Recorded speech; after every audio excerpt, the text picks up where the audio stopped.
असते. भीमा तुझ्या मताचे जर 5 लोक असते, तलवारीच्या तयांचे न्यारेच टोक असते. अरे वाणीत भीमा आहे, करणीत भीमा असता. भीमा तुझ्या मुलांचे वागणेच चूक असते. आपल्या वाणीत फक्त जय आदिवासी आहे. 9 ऑगस्टला जय आदिवासी जय आदिवासी, दुसऱ्या दिवशी राम राम. बरं आहे ना. आम्ही 1 दिवसासाठी फक्त आदिवासी होतो आणि बाकी 364 दिवस पांढरपेशीच वागतो. सांगा बरं, तुमच्या इथं आता राग आला तरी चालेल, माझ्यावर केस करी तरी चालेल. कारण का, तर मी आता संविधानाच्या तत्वाने वागणार आहे. कोण कोण गणपती बसवत आहे याच्यापैकी? यावर्षी कोणाकोणाकडे गणपती आहे आता सांगणारच नाही. बसवा आणि मोजा. खरं सांगा, पार्वतीने आंघोळ करताना एवढा 5-6 किलो मळ निघाला होता तिच्या अंगाला, त्याचा गणपती बनवला. अरे काय, किती अडाणी असावं माणसाने, किती अज्ञानी असावं. मी माळकरी आहे, ध्यानात घ्या, मी माळकरी आहे. मी कीर्तन प्रवचन करणार आहे, तरी जे माझ्या रक्तात बसत नाही, जे अगोदर माहित नव्हतं तेव्हा मी रामकृष्ण म्हटलं, तेव्हा मी गणपतीची पूजा केली. माझ्याकडचा गणपती तर अर्धा लग्न होईल एवढा खर्च असायचा, दारू पिऊन फिसकट नाचायचो. पण माहित नव्हतं तेव्हा. जेव्हा माहित झालं तेव्हा बदलणं गरजेचं आहे.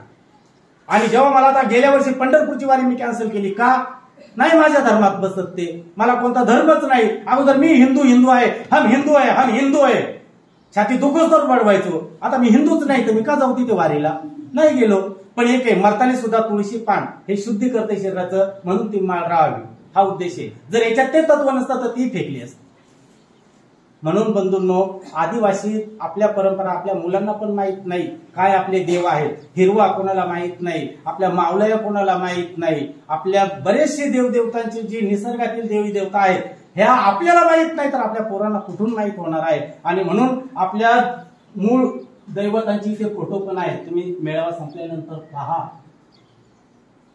ज्या ज्या भागात जे असतात तसं तसे निसर्गातले देव आपण तयार करतोय. दगड धोंडे आपले देव आहेत, झाडं देव आहेत, फांद्या देव आहेत, पक्षी देव आहेत, हरण देव आहेत, वाघ देव आहेत, कोल्हा सुद्धा आपला देव आहे. तसं म्हटलं तर प्रत्येक याच्याकडनं आपल्याला शिकायला मिळतंय. प्रत्येक वनस्पतीकडनं आपल्याला औषधी मिळते. प्रत्येक वनस्पतीमधून आपल्याला जीवनसत्व मिळत आहेत, ते आपले देव आहेत. आपला गणपती देव नाही. गणपती बसवला तर 4-5 हजार रुपये खर्चच होतो, येत नाहीत. पण हिरवा बसवला, त्याची पूजा केली, कंसरी पूजली. कंसरीला याच्यापूर्वी रास पडायची, रास, आणि त्यावेळेला तिथे कोंबडा कापला जायचा. राशीमध्ये हात घातला तर गरम व्हायचं. आहे अनुभव कुणाला? आहे ना. एवढी जागृत दैवत आहे, तिला आपण पापड करायला देतो. कोणी येतात, पापड आपल्याला लागली